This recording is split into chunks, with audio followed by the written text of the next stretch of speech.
There are several passages in the New Testament that call for the followers of Jesus Christ to practice a form of self-discipline in order to remain faithful to God and to his service. Good morning. This is Pastor Ernie Lewis of the Blue Point Church in Sisney, Illinois, with your thoughts from God's Word for Monday.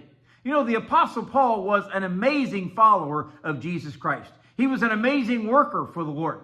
And we know he was saved out of a life of persecuting the early New Testament church, persecuting Christians. And after his encounter with Jesus on the road to Damascus, he devoted his life to Christ. And we know that Paul liked to use sports metaphors to describe our life that we live for Jesus Christ. In Acts chapter 9 and verse 24, Paul says, Do you not know that those who run in a race all run, but one receives the prize? Run in such a way that you may obtain it. Now, the main thought by the Apostle Paul was that we should take this life seriously.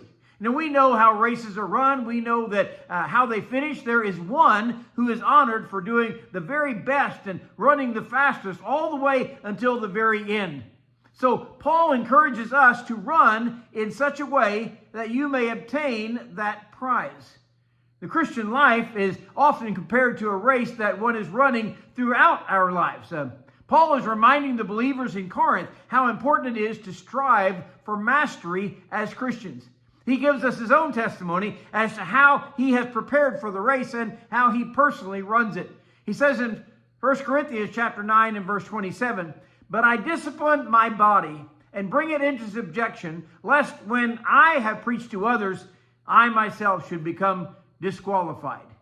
You know, the discipline of one's body may be taken in several ways. There are those who discipline their body by a strict regimen of diet and exercise.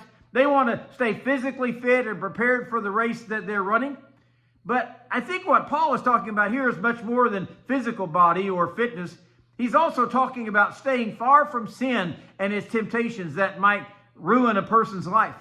You know, too many people are willing to let their passions and their desires control their thinking as well as their actions. So Paul says, I discipline my body and I keep it under subjection. We all realize that the sinful nature will always call us to do things that we should not do. And if we bow to the whims and desires of our body, we will certainly be ruined. So Paul said, it may be that bringing my body under subjection is a full-time job. It requires diligence. You know, they tell us that diligence is the craft of being conscientious or being attentive to what's going on around us. If we let down our guard, even for a moment, Satan will creep in and try to destroy us. We see what Satan did to Eve in a moment of weakness there in the garden. Or what Satan did to David whenever he lingered too long looking at the beautiful Bathsheba. Paul says, I do this lest when I have preached to others, I myself should become disqualified. That is a grave danger in the Christian life, that we prepare others for the Christian life and we teach, we train, and we even give them an example to follow, and then we fall prey to temptation ourselves. Paul reminds us that this discipline is necessary for me, but it's also necessary for the sake of others. Paul disciplined his body so that he would not be disqualified, so that he could continue to minister to those around him who needed so desperately to hear the gospel message.